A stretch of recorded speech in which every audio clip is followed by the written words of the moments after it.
Good morning, everybody. Hi, welcome to Pediatric Grand Rounds. Thanks, everyone, for being here. There's people in the room with us and a lot on WebEx, so thanks to all of you for being here with us today. I will share your questions and comments if you're on WebEx with our speakers during the Q&A, so feel free to write your comments at any time in the chat box. And just another reminder from us, our planning committee for Grand Rounds have no relevant financial relationships to disclose. So after all that business, I will turn things over to Dr. Brunner, who will introduce our speaker and our lectureship for today. Good morning, everyone. I'm Dr. Cora Bruner. I use she, her pronouns, and I'm honored to present a panel today. I'm very excited to do this. This is, since 2008, this is the Lana Staheli lecture.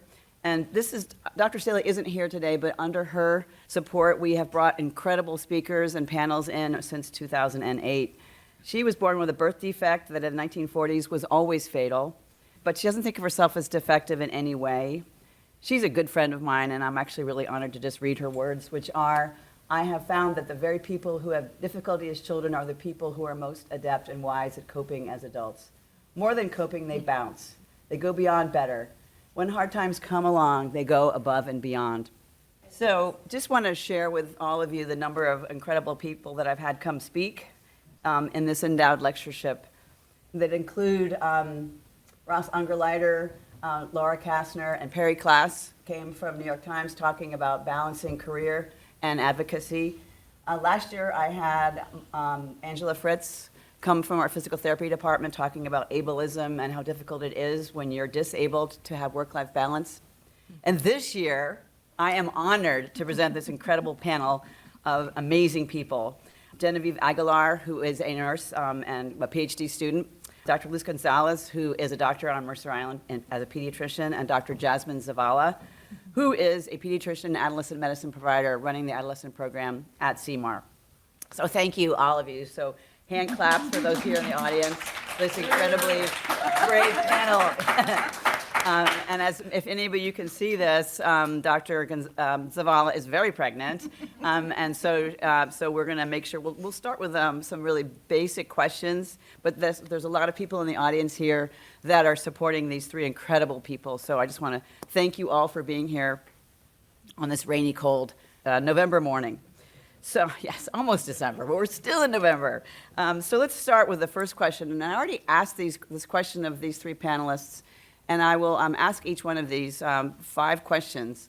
But the first question I have for each one of you is, who are your role models? Who are the people you look up to the most? And why is that? And we'll start with you, Genevieve.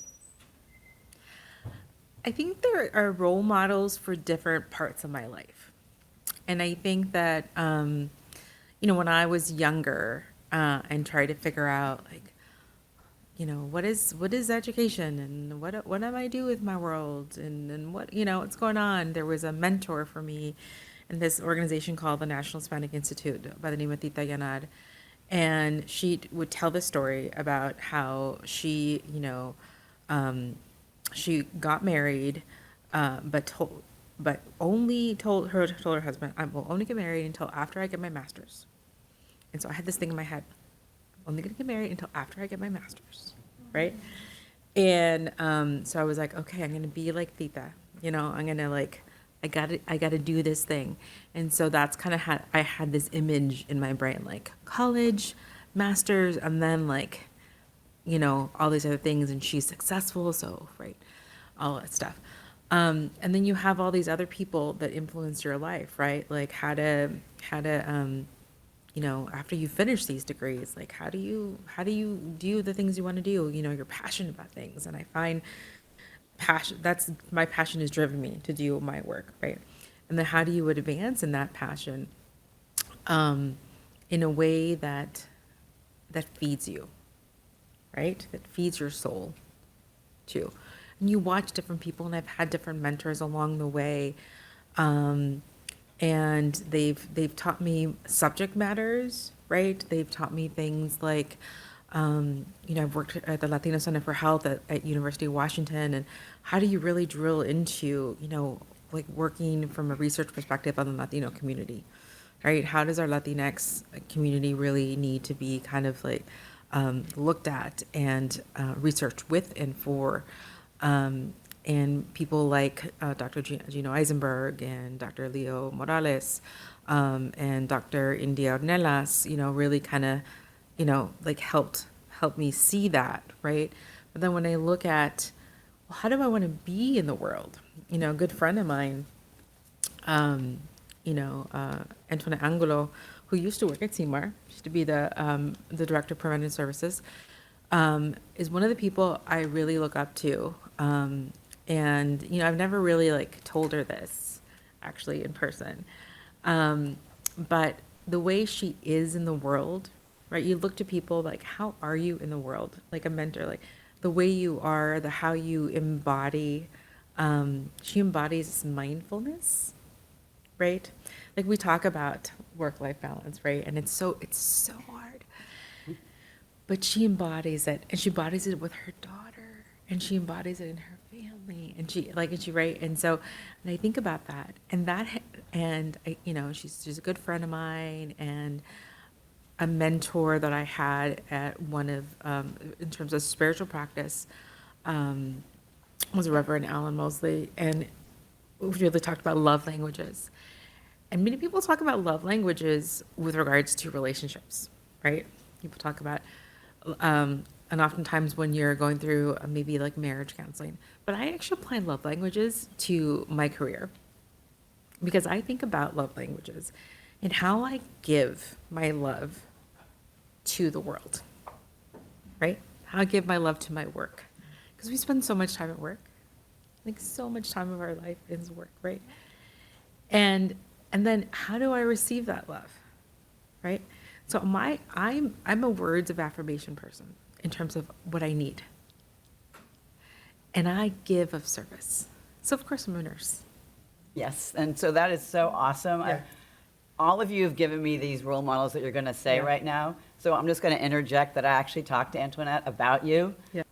So I have some stuff about you that she said, which is pretty Yeah. incredible. Yeah. So, but we're going to pause that for a second Okay. because then we're going to go to the next person because Keep it's on pretty talking. incredible Yeah. what these people that you told me about have said about you. And that's why we have some Kleenex up here. But we'll keep going. Thank you. I agree. A lot of different role models depending on the time of our lives that you're talking about. I won't get too far into why because that's going to come with some of the following questions. But first and foremost, I have to say my mom. She raised, I didn't give you her name because I don't know what she'll say. Like, you didn't give me her name. No, I didn't call her. She raised 6 Give us a kids second. as a single parent. Really taught me the meaning of work ethic. So I'd have to say by far she is. But some other role models throughout my life, people like Cesar Chavez, Dolores Huerta, labor activists that really taught me how to not be silent. And we'll, again, learn a little more about that with some of the next questions. And then on a professional level, people like that mentored me throughout training, people like Ben Danielson, Cora Bruner. I mean, we don't have to say why, we know how amazing she is. Dr. Feldman, Lana Liu, so many different doctors that influenced me throughout my training. And more important than their many accolades is how they made me feel supported and validated. To this day, I still think about the words that they said to encourage and inspire me. And those are just a few. All right, well, some of my people are here. I mean, I would echo you. My parents are definitely my first mentors. They really instilled in me having confidence in myself, even if the academic community didn't necessarily share that same confidence, but also being like a super chica. And I love my culture. And yes, when people ask what your favorite food was, it was like menudo. And that wasn't even my favorite food. I just wanted to say it so people knew what menudo was. And so that was me, right? Like that was me as a kid. That was me growing up. And I think that was me that some of you experienced here when I was in the hospital, working in the hospital here. I think, my husband's in the audience too, Louis. We've been together since we were teenagers, and we both kind of push each other to be the best of who we are as people in the community and in our careers. And I would say that, my brother's also in the audience, but for the same thing, we push each other in different ways, knowing kind of where we came from. I think that's important. I think along the academic career, for me, it was Yolanda Evans, who's right there. And I would say that I met Yolanda when I was in medical school, and I did not let her go. I was like, you're awesome. I love everything you're doing. You've really she fostered a relationship early on with me, and mentorship is such a thing that I think is incredibly powerful in medicine. And I think we've turned from that to colleagues to friendship, and we'll talk more about that. But yeah, my people are here. Thank you. So let's start with the next question for each of you. What obstacles have you overcome to get where you are right now?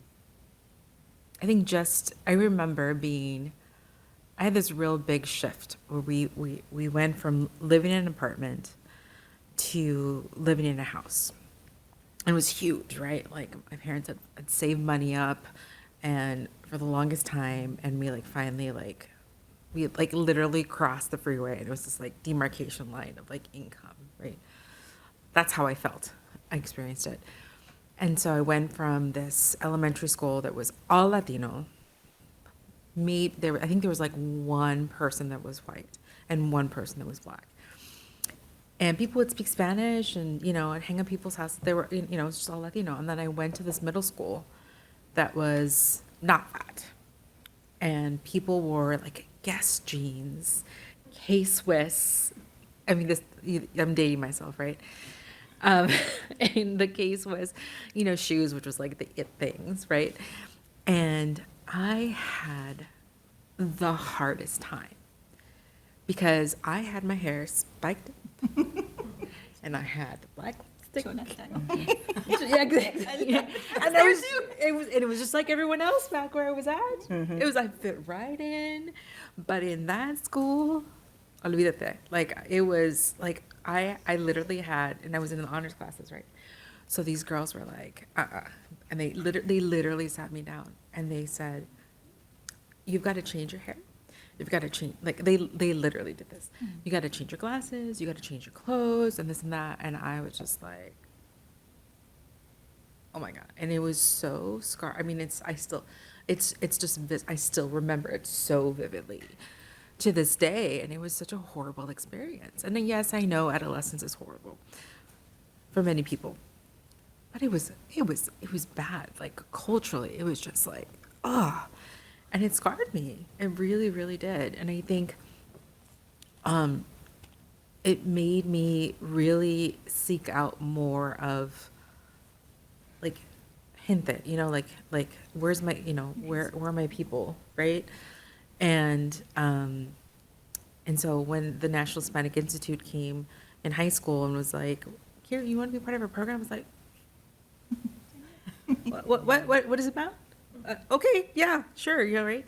And I ended up being, Chicana Studies in undergraduate, and it's right. I think I got drawn to that because of some of the experiences, because I needed it. Right. And that I think is what has given me a foundation, a strength and a power to be able to move forward in other things. Right. And it's been and I think education has been hard. That experience in middle school is not the only experience like that. Right. I remember in college being around, similar situations, being like, what the hell is going on? Right. And in graduate school, my first graduate degree also. So I think those experiences were hard. I think challenging experiences, divorce, it is. And starting fresh with your kids. It is. And putting your family first and putting your kids first. That's hard. Being a single mom like that is tough. Mm-hmm. It's real tough. But still putting your passion forward, and still deciding to pursue my PhD, and still deciding to continue and traveling across the mountains and working as faculty at Heritage University in Toppenish, right? Even though all those things exist, right? Because I'm following my passion. I was born and raised in Prosser in eastern Washington, or central, I guess you would call it central. Um, and my dad was a Mexican immigrant who came to the United States on a temporary visa to work as a migrant farm worker. My mom was born in Texas, also familiar with migrant farm work, picking cotton early on. They met and settled in Washington, divorced when I was about 8. Long story short, my mother ultimately raised 6 kids alone. Times were tough, to say the least. No financial security, no generational wealth. What is that? Work-life balance, what is that? My mom often worked 2 or 3 jobs just to make ends meet. At age 11, my 13-year-old brother, who you spoke with, we worked picking cherries in the summer just to help some with finances. I think that's before labor laws existed, or at least before child labor laws were enforced. But that really shaped a lot of my early days. I still remember those dark, really early pre-sunrise morning carpools to the orchard. I remember daydreaming about the possibilities and what I could do with the future. Growing amongst migrant farm workers really taught me a strong work ethic. But I also witnessed a silent struggle for social justice. I say silent because many of the workers were immigrants and didn't understand labor laws. They were just grateful to be here making a living and providing for their families. I remember that they never spoke up, and I hated feeling so powerless. That I think that's initially what sparked my deep passion to change our destiny, to change that for our family. At some point along the way, my mother became a medical assistant. That's what introduced me to the healthcare field. I remember going to the clinic after school and watching her work and really becoming interested in that, in healthcare. I remember seeing the doctor and dreaming like, oh, what if that was me? What if I could do that? I never knew any female physicians, let alone any people of color physicians. So it didn't seem possible in my world, but I still dreamt about it. And thankfully along the road, I had teachers who encouraged me. With hard work, obviously persistence, and many, many failures along the way, I slowly began to chip away at that dream.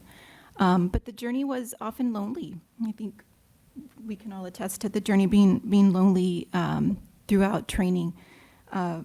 Routinely in my undergraduate science classes, I wasn't the only Latina, but the only person of color, period. And that became more pronounced and obvious the further along I went in the studies. This lack of representation carried well into medical school and residency. I often remember small microaggressions that I didn't realize were microaggressions at the time, but people assuming that I was something that I'm not, assuming I was the interpreter or the cleaning services or an assistant, and all important, very important and respectable, but not what I was. I think people assume what they know and they know what's represented. So lack of representation was probably one of the biggest obstacles for me. It's exhausting having to politely correct people on the daily. I'm sure you guys can relate to that too. Those were some early challenges. Now I feel I'm pretty well established in my practice that I don't get as many of those, but even now on occasion with new patients, I'll get are you my doctor? Are you the doctor? Or get called by the wrong Hispanic name. Questioned, my experience is questioned, or training questioned by families. But fortunately, that doesn't happen very often. Presently, I think the biggest challenge is things that we all are facing right now in our lives and in balancing our work and our life. Sorry, I keep trying to fold my legs and there's no room. Finding the right balance between taking care of others and taking care of our families. For me right now, that includes my growing family. That includes my aging parents who didn't have the means to adequately prepare for retirement. So another stressor for us, taking care of patients. all within this new normal in medicine that involves battling moral injury and burnout. So it's a constant juggle with those current stressors, but also continuing to heal from those early toxic stressors. Those are some of the obstacles I've had. Thanks. Yeah. All right. So there are some similarities across the board. So for me, I'm born and raised in Seattle through and through. I think for me, and part of this is really a testament to my parents, is that anytime I faced an obstacle, I wanted to prove people wrong. Like, that was just who my personality was. If you said I couldn't do it, I would go even harder at it. If you told me I spoke English really well, I would purposely want to say things in Spanish really well. So, I just always wanted to do the opposite of what somebody had told me. And that started in elementary school, not so much, but in middle school, even with my hair, I remember being at a school where people didn't look like me, and people always wanted to touch my hair, so I would touch their hair back. And I'd be like, yeah, this is how awkward this is, right? Like, if you feel like you have the need to touch my hair, I'll touch your hair back. But I think that I remember if I didn't have that confidence instilled in me early, I probably wouldn't have been able to do that. And hearing comments along the way. I'm also a UW through and through, so undergrad, med school, MPH, residency, fellowship, everything. And that's where I met my husband, and that's where I think I got to meet a lot more like-minded people for me, which was great. But I also built this amazing support network of people who were experiencing similar things to myself. That didn't necessarily carry through, unfortunately, as I continued to kind of go into medicine, which is probably what you experienced as well. But I kept that village so that if I experienced anything along the way, that's who I leaned on. In medical school, same thing would happen again. Wow, you speak English really well. That's fantastic, because I've been speaking English my entire life. Thank you. So having those kind of responses back. Or even having, attending start to touch my hair. That was the mind-boggling thing. Like, I remember an attending telling me, like, as the night goes on, right, because we were working through the night, your hair continued to grow. And I said, yeah, it's curly, it does, So having those same responses. Or in residency, I remember being on a PICU rotation, and God, were going late into the morning, and Cora's heard this story, but I was presenting to a father who used a lot of derogatory language towards Latinos, specifically Mexican Americans, specifically from Eastern Washington, racist terminology as I was presenting. And no one said anything. And as I finished presenting, the chief nurse grabbed me aside and said, you know what, that wasn't okay. And I said, you're right, that wasn't okay. And then for whatever reason, my co-resident decided to say, you know what, I don't think the dad really meant what he said. Mind you, my co-resident was not a person reflective of my culture, nor a BIPOC person either. And I kept thinking, like, why did you feel the need to say that? But I left that at work, got in the car, talked to my husband, talked to my village, right? And all of us have similar stories. So how do you channel that energy into something different? And for me, I think that the beauty of that really came into, what do I want my career to look like? And so when it came to life after fellowship, I knew I wanted to do adolescent medicine. And I knew when I said I wanted to do adolescent medicine, the opportunity to stay here was here, which was great. I loved all the people I met here. I really leaned into Yolanda a lot to share, like, this is what I'm looking for, and this is what I'm not seeing, right? I'm not seeing the community that I'm serving. And when I shared that, not with Yolanda, but with other people, the opportunities that people wanted to give me were not reflective of the opportunities that I had wanted. So I found an organization in CMAR that was like, hey, there's a lot of leadership that looks like you. There's leadership that has advocacy and social justice agenda just like you do. Build a clinic. And that's what we did. We built an adolescent subspecialty clinic in the community. And so I think that while I faced obstacles, and mainly they were a lot of micro and macroaggressions along the way, I learned to channel that into proving people wrong. Thanks so much. I think the word that's come from all of them, and I definitely want you to talk about your high school teacher, Luz, in a second, a little bit more about, from Deborah, from you, and again from you about Lewis, because they've all said this about all three of you, is the word resilient. And that's the word that has come up over and over again is passionate, driven, but resilient is the thread that comes through in those who've spoken about you. So I want to go into the next part of this discussion, because I know this is a topic about work-life balance, and I know that it is hard to say work-life balance when when work is so challenging, when you're trying to do your job and you're also getting microaggressions against you. It's got to be just incredibly difficult to just turn it off and go home and do something else without just feeling overwhelmed. So what I want to shift to is to have you talk about yourself in a way that folds in the resilience that all these people have said about you. What are you most proud of what you've done? I'm most proud of is any impact I can have on patients and families. And if I can make that a positive impact, then I've done my job, you know? And that's the end game, right? If I can make a systemic impact, even better.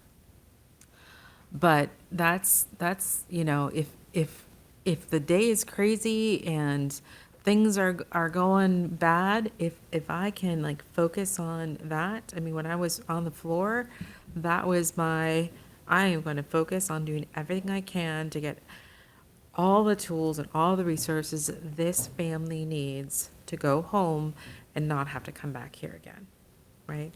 In my current role, I work with students. And so I want to get them all those resources they need, right? And I work at Heritage University, and it's a Hispanic serving institution. I work for Seattle Children's, but my job is I'm an interim joint faculty position with Heritage University, and so I teach nursing students in this joint faculty position at Heritage. It's a Hispanic serving institution, and it's also a non-tribal Native serving institution. So our student population is about 80% Latino and Native, and it's on the Yakama Nation, right, land. And so we have a very diverse student population. And those students come from the local community, right? Vast majority do. And they also are trying to figure stuff out. They're trying to have done their first gen, right? They're trying to figure out college. They're trying to figure out what does their future hold. They're trying to figure out like financial aid. They're trying to figure out their lives. They're trying, how do I study? How do I do these things? And they're coming to me for all those things. So if I can make an impact in their lives to help them figure stuff out, to help them understand the concepts, to help them figure out how to be a better nurse, to help them think about their lives differently, think about their future differently, think about how I can be a resource for them, then I've done my job too. Or just so that they know that they can come and talk to someone if something has happened in class that didn't quite feel right, you know? The other thing that kind of keeps me going with the day-to-day is my family, right? If I didn't have my two sons to ground me, I don't know what I'd do, right? I have a 25-year-old son and a 21-year-old son that came to me through the foster system originally, long-term foster system, through the Refugees Northwest. You know, they were unaccompanied minors arriving in the U.S. There are tons of those adolescents out there in need of homes, if any of you are interested in adding to your family. And those two are precious to me. And if anything, if I can put them first in my life, and think about how my life can connect with them, even though they're older, I don't think they're going to be leaving me anytime soon, you know, probably not until they're married. And I don't see that happening for a very long time. Really don't. So they are my center too, right? And I see them reflected in our patients too. I see them reflected in our students, and the students I teach, our students. They're all our students. In the students I teach, right? And so it's for me, those are the cores. That's the thing that keeps me. So the craziness, whatever craziness might happen, if that is what matters. I got to talk to Genevieve a lot about her sons, and I'm just so proud that I get to now call you a friend. And you're an amazing human being. And now we're going to go to Luz. Thank you. She's my friend now, too. We're all friends. Yes, we're all friends. One of the things I'm most proud of and feel really honored to be as a representative for Raza. And shifting assumptions. And I'll tell you two short, tiny little stories to kind of explain that. The first part is involves my niece, who's now 20-something, but she was a toddler when I was accepted into medical school. She was, I think, 2 or 3. She witnessed my undergraduate graduation. She witnessed me getting into medical school, residency, and now in my current profession. But just before I entered medical school, my sister-in-law told me about a situation where she had gone into her well visit, her toddler well check, and she was brought back by a young Latina woman who took her into the room, was checking her vitals and measurements, and my niece looked up to her and asked, "Are you my doctor?" In her world, higher education is attainable, is reality, is something that she assumes. She's now pursuing a career in medicine. Makes me super proud. And on the other end of that is representation on the other spectrum. The second story is about one of my patients who also is now a teenager. Have I been practicing for that long? Yes. Who's now a teenager, but also as a toddler early in my practice. I think it was year 1 or 2 into my practice. A Caucasian little boy, blonde-haired, blue eyes, came in for his well visit, did his checkup, brought in his little doctor bag, and helped me throughout the visit. And on the way out, Mom said that his favorite thing to play at home is being Dr. Gonzalez. I know. I'm going to cry. In his world, in his mind, his hero of choice was a woman of color. And that just made everything worth it, and game over. Done. Yeah. Thank you.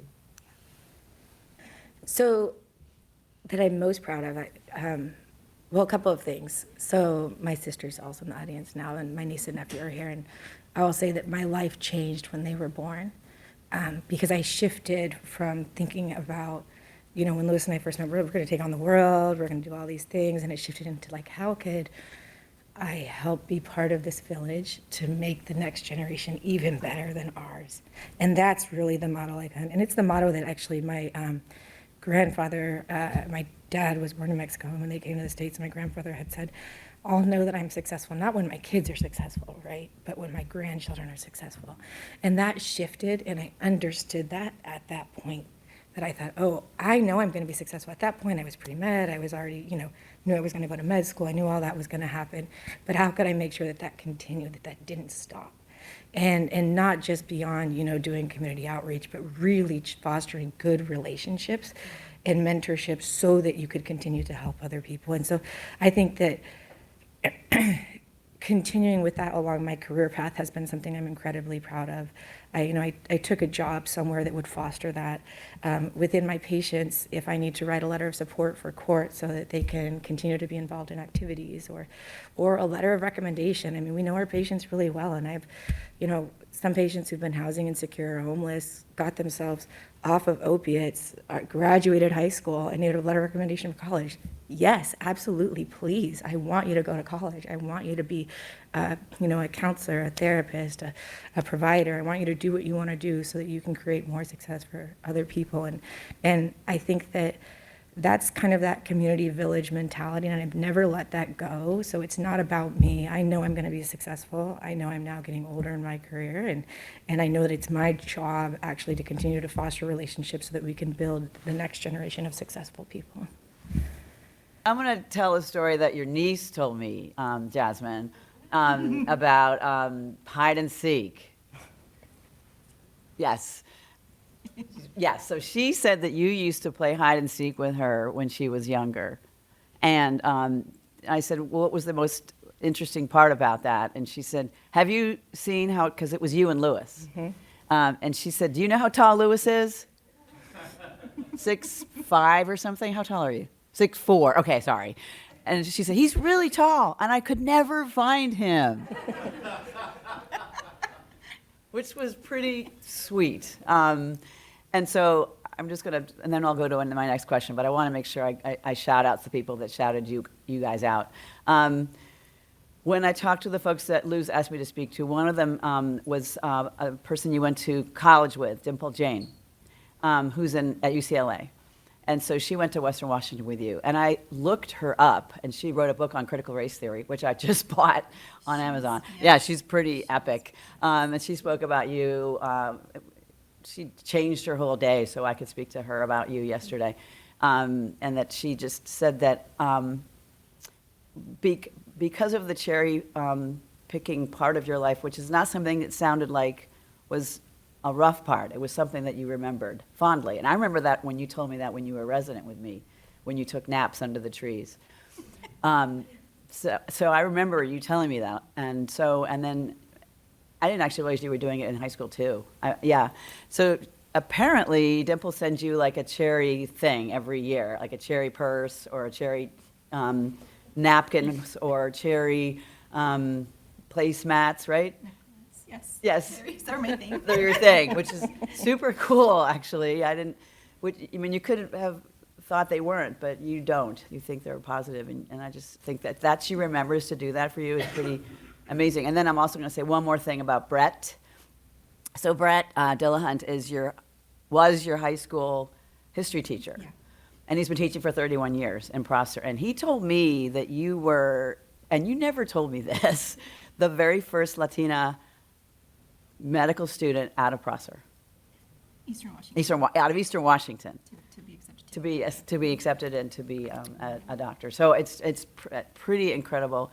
But he said that right now in his high school, because he's still teaching, in his high school class there are pictures, and I remember this too, the senior pictures that we all took when we were all just like standing like that. They don't do that anymore. They're much more appropriately like by the lake or doing something. But on the wall, he saves all the pictures. So you're up there on his wall as one of the most powerful women he's ever taught. And then in his classroom is your niece. So she gets to see you staring down at her when he's teaching history. So I just want to make sure that we know that this is what people kind of wanted me to share about both of you. And then about you, Antoinette said that you change attitudes, that you don't ever quit, that you are a force, and that career change was a tough decision for you, and you talked to her about it a bunch, and were thoughtful and mindful with her. I don't think I mentioned to people that I wasn't a nurse my whole life. No, you didn't. I know. I'm like, come on. Are you Tia to her? Yes. Yes. So Yeah. so she has. I don't know. I forget how many kids she has, but you're. one kid, That's yeah. right. So you're her Soraya. Tia. Yeah. And which is really important to her, that you're her child's auntie. So It's very Tia. important to me too. Yes. So, which is an important word in Latino. Yeah. It came up a bunch when I spoke Yeah. to the people about who your tia to, which is more than literally the tia, but to a lot of people in your Yeah. community. So let's switch to the next, of the last of two questions. If you were to write a letter to your 15-year-old self, what would you say? Enjoy college more. I think I had all the passion, I had the drive, I did all the stuff. I went to undergraduate in California, in Northern Cal. I went to undergraduate at Stanford. And so I did lots of activism. I was super busy with that, super busy with school, but I never really looked up to enjoy the beauty of California. And now that I look back, I'm like, oh, I wished I would have like gone the hiking and the beaches and this and that. That's my only like thing about that. But the other thing is, I think it took me until I got to Seattle to realize that, and that was, so I got to Seattle in 2003, that I really needed, no, it wasn't just about taking every opportunity and like, okay, let me do this and see and experience and learn and grow, but that I needed to push myself out of my comfort zone.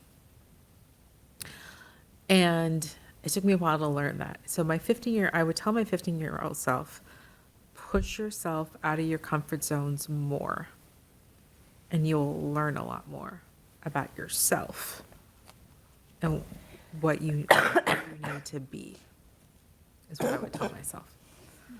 To be your more truest self.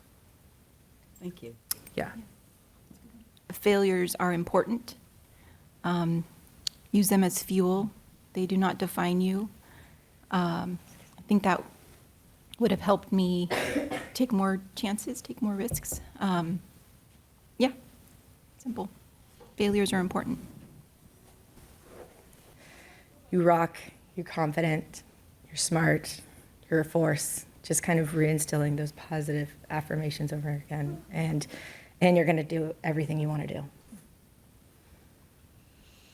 I think that is, those lessons are wise. Be open to opportunities and learn from failures and never give up.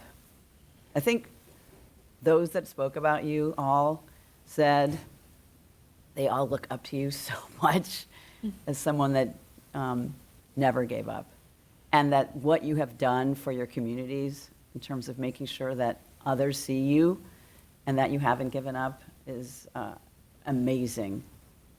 So we're going to end, because I know there's some questions in the audience, with the last question, which is, what brings you joy? Oh, that's easy. Okay. That's a super easy question.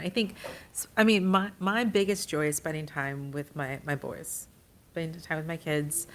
That is my like best time. If we add in like a outdoor like activity, like a festival or something, and throw in some food, I'm having the best day ever. That's my idea. It's not necessarily their best idea, but it's my best day ever. If it's like some kind of like, if I throw in pupusas or like baleadas, then they'll come along. But yeah, I mean, it's really just spending time with them. I mean, I get so busy, I think, between work and school, that's what brings me joy. I think my life partner is watching, Millard, who I've created a family with, 2 boys. And we've been through a long journey through infertility. That's a whole nother topic. But we now have a almost 3-year-old and a newborn, 2-month-old. It's not quite newborn. It's chaotic. It's crazy right now. We're in the thick of it, but it's so beautiful and perfect and everything I dreamed about and didn't know would be possible 4 years ago. So that's what brings me the most joy. I absolutely look forward to it, even when I'm exhausted, even when all my 3 kids decide to get into bed with me at 4 a.m. and decide it's time to wake up. I love what I do. I love that I work somewhere where I could mirror all the things of my upbringing and who I am as a person to the community and see patients and see change, and also still have an opportunity to, meet with legislators, be on AAP committees and all these things. I mean, it's amazing. That is my hope for everyone. They could find a career path or a job that they love every single day, so that even when you're exhausted, you still look forward to going. So I get that, Monday through Friday. But my family, absolutely, hands down. I mean, my whole life, like I said, changed when my niece and nephew were born, absolutely changed when I had my kids. And I see the world in a way where I always want to find opportunity to make it better, and it's because of them, and it's the time that we spend together. I mean, we grow our chiles, we make salsa, we make, homemade tortillas. They eat them as soon as we make them, so we don't even get to really save them. But I really love and cherish my family time, and I love to see when my family members are also doing things in the community, because we continue to support each other in that way. And I just love that that's who we are as a community and as people. Besides resilience, it's community that you each have created that gets you back to the, if you want to get back to the term work-life balance, but with the microaggressions and the racism and the things that clearly have happened to you and still do throughout your day, that which is just terrible, and I acknowledging that, but that you have a community that can get you through what happened through that day and allow you to get up the next day and do it again. Is so let's talk about that for a sec, because I actually do want to talk about that. Because I feel that that word was spoken quite a bit when I talked to your people. So, Genevieve, why don't you tell us a little bit about that? Yeah, and I think there's different kinds of community, right? We've talked about our identities as mothers, identities, I've got the student identity part of me, I've got the Chicana identity, I've got a queer identity, I've got a faculty identity, all these different parts of me. There's a couple of groups, there's two people in the room from Hola that are part of our kind of Latinx group here of employees at Children's that I have definitely relied upon for support and community here, that I am very grateful for. I also have this Latina book club that we don't read books anymore, but we got together originally. I swear we did read books. Before people started having You kids. look at them. Before people started having kids, we read books. But we've been getting together. I swear. We read lots of books.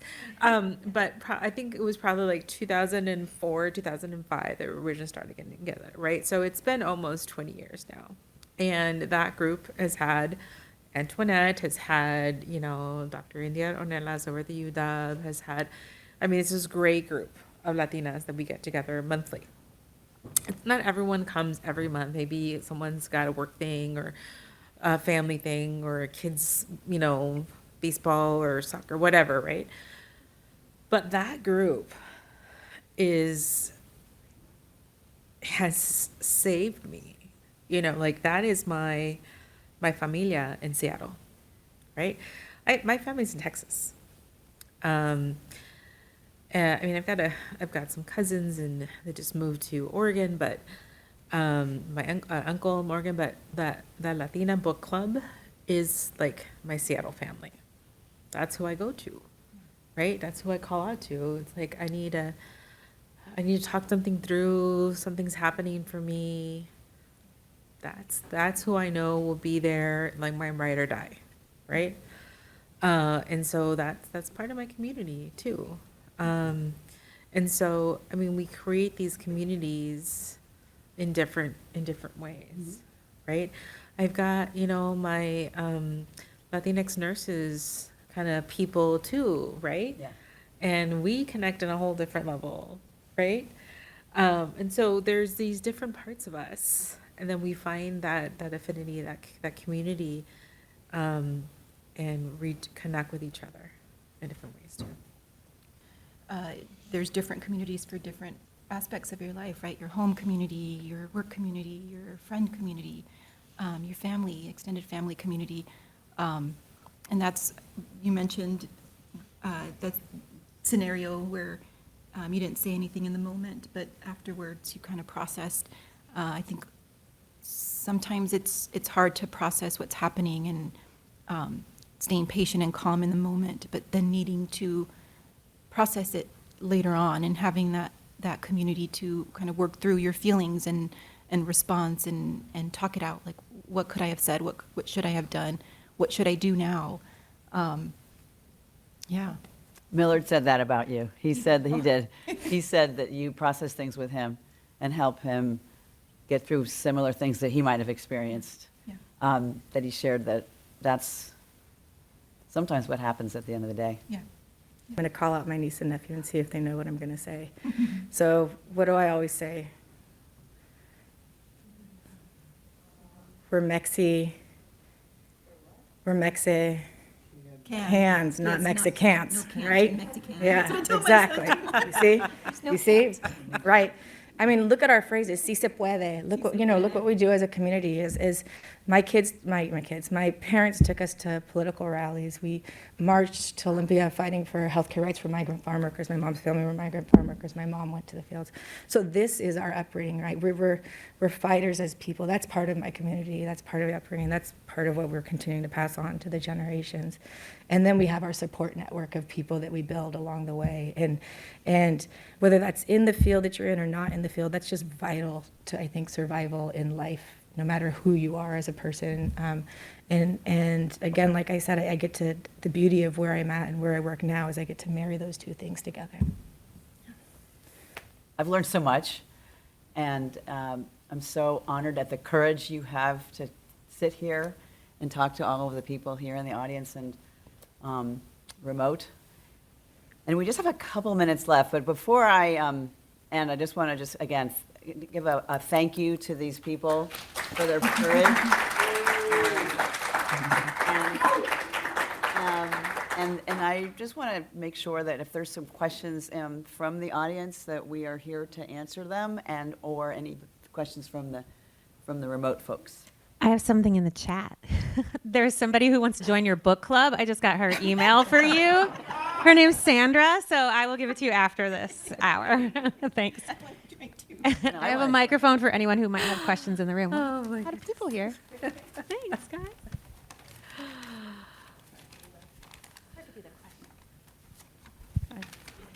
That was amazing. My question for each of you is, for people like me that consider themselves as allies, what do we get wrong the most? I wouldn't say it's about getting things wrong. It's just the example that I had gave is sometimes there's missed opportunities to speak up. As those of us that are recipients of, the example in the ICU, right? I'm hearing racist terminology geared directly towards me as I'm presenting about their kid who's intubated at the time, right? And so I'm having to focus on that, but hearing that. And that was a missed opportunity, I think, for the highest person in the hierarchy at that point. The attending should have probably stepped in and said something. And I think even if it's uncomfortable for you as the attending, take that opportunity, because saying something's better than saying nothing. That's what I would say, is that see when there's opportunity to speak up, because that can go really far. Yeah, reiterate that. Showing up, reflecting or processing when things like that happen, so that in the future you know kind of how to step in or what to say. It's hard to know when you're so shocked sometimes by it, you don't even know what to say, but processing it afterwards so that it doesn't happen again. I've seen you in action, so I think you're great. You're doing it. Well, I think we are out of time, and I appreciate everyone here and everybody remotely. Thank you so much to these three powerful, powerful people that have shown up today. It's an honor. I'm so grateful for you. And for all of you, thank you for supporting them and being here. And have a great day. Yeah.